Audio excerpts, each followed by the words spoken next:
penses qu'être une femme de foi, c'est seulement prier en silence et attendre que les choses changent? Et si Dieu t'appelait à juger, diriger, discerner, influencer, sous son esprit? Il y a des femmes que Dieu positionne non seulement pour prier, mais pour gouverner avec sagesse et faire trembler l'injustice. Déborah n'était pas une simple croyante, elle était juge, prophétesse, stratège et mère en Israël. Elle écoutait Dieu, et le peuple écoutait sa voix. La Bible dit « Elle siégeait sous le palmier de Déborah, et les enfants d'Israël montaient vers elle pour être jugés. » Juge 4, vers 5. Imagine cette scène.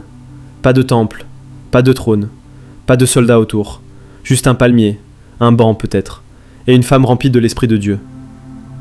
Déborah n'avait ni épée, ni armure. Elle était ni reine, ni prêtresse. Et pourtant, elle portait une autorité redoutable. Pourquoi ? Parce qu'elle avait le discernement de Dieu. Les enfants d'Israël venaient à elle, des familles, des chefs, des femmes, des hommes. Tous montaient vers le palmier de Déborah. Non pas pour entendre une opinion humaine, mais pour recevoir la direction divine. Sous ce palmier, elle ne se plaignait pas. Elle ne cherchait pas l'attention. Elle écoutait. Elle pesait. Elle transmettait. Elle donnait des paroles qui guérissaient, redressaient, corrigeaient, avec équilibre, paix et puissance. Elle ne jugeait pas selon les apparences. Elle ne se laissait pas manipuler par l'émotion des autres. Elle discernait selon l'esprit. Elle savait ce qui venait de Dieu et ce qui venait de la chair.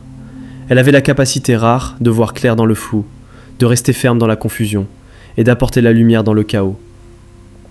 Et ce que Dieu a fait avec Déborah, il veut le faire avec toi. Tu n'as pas besoin d'un trône pour avoir de l'impact. Tu n'as pas besoin d'un micro pour avoir de l'autorité. Tu as juste besoin d'être enraciné sous ton palmier, connecté à Dieu, éclairé par son esprit. Et quand le moment viendra, tu sauras quoi dire, quand parler et comment agir. Car le discernement, c'est la voix du ciel dans un monde en désordre. Déborah ne s'est pas imposée. Elle n'a pas pris la parole par ego ou par blessure. C'est Dieu lui-même qui lui a donné une voix respectée. Quand elle parlait, les conflits s'apaisaient. Les familles retrouvaient la paix. Les dirigeants venaient chercher son avis avant de se lever. Elle est la preuve que tu n'as pas besoin d'être visible pour être puissante. Tu as juste besoin d'être connecté à la source. Et cette source, ce n'est pas l'opinion des autres, ce n'est pas la reconnaissance humaine, c'est la présence de Dieu. Déborah n'avait pas les outils des rois, mais elle avait l'écoute du roi des rois. Elle puisait ses réponses dans le silence de la prière, dans l'humilité du secret. Et ce qu'elle entendait dans le silence, elle le relâchait avec puissance.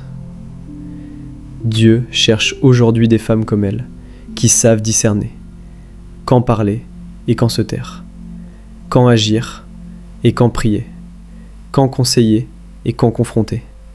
Des femmes qui ne se laissent pas emporter par les émotions du moment, mais qui pèsent chaque mot, chaque décision, à la lumière de l'esprit. Le discernement, ce n'est pas voir avec tes yeux, c'est entendre avec ton esprit ce que Dieu dit à travers le tumulte. C'est recevoir une pensée du ciel au milieu de la confusion de la terre. C'est refuser d'être pressé par la foule, mais être conduite par le souffle de Dieu. Le monde a besoin de femmes qui ne répondent pas en fonction de la pression, mais en fonction de la direction. Et cette direction, Déborah la recevait, non pas dans les cris, mais sous son palmier, là où Dieu parle à cœur ouvert. Si tu veux avoir de l'impact, commence par développer un esprit de discernement. Car avant que Dieu ne t'élève devant les hommes, il veut t'établir dans la sagesse venue d'en haut. Un jour, Dieu parle à Déborah. « Lève-toi et envoie Barak combattre. Je livrerai l'ennemi entre tes mains. » Ce n'était pas une simple suggestion, c'était une parole de feu. Une mission céleste confiée à une femme de foi. Mais Barak doute. Il vacille. Il regarde la grandeur de l'ennemi au lieu de regarder la grandeur de Dieu. Et il dit « Si tu ne viens pas avec moi, j'irai pas. » Et c'est là que tout change. Déborah, celle qui était sous le palmier, se lève. Elle sort de l'ombre du conseil pour entrer dans la lumière de l'action.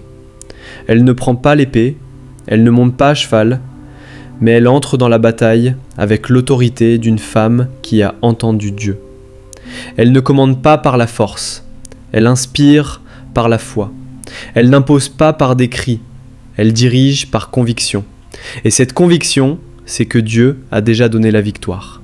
Son courage devient une flamme, son obéissance devient une arme, Son discernement devient une stratégie militaire.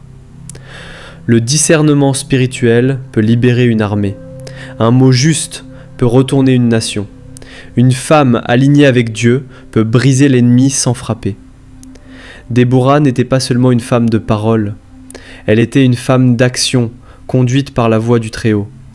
Et par son obéissance, une délivrance historique s'est produite. Le peuple a été sauvé et l'ennemi a été vaincu. Ce que l'armée n'a pas pu obtenir par la force, Dieu l'a déclenché à travers la foi d'une femme. Ce monde a assez de voix. Ce que Dieu cherche, ce sont des voix justes, des femmes de feu, de foi et de discernement. Déborah n'était pas parfaite, mais elle était disponible. Elle ne s'est pas cachée, elle a écouté, elle a parlé, elle a agi, et Dieu l'a utilisée pour restaurer un peuple entier. Tu veux faire la différence ? Alors sois cette femme qui reste sous son palmier et qui transforme le monde, une décision à la fois. Prions ensemble. Seigneur, fais de moi une femme de discernement comme Déborah.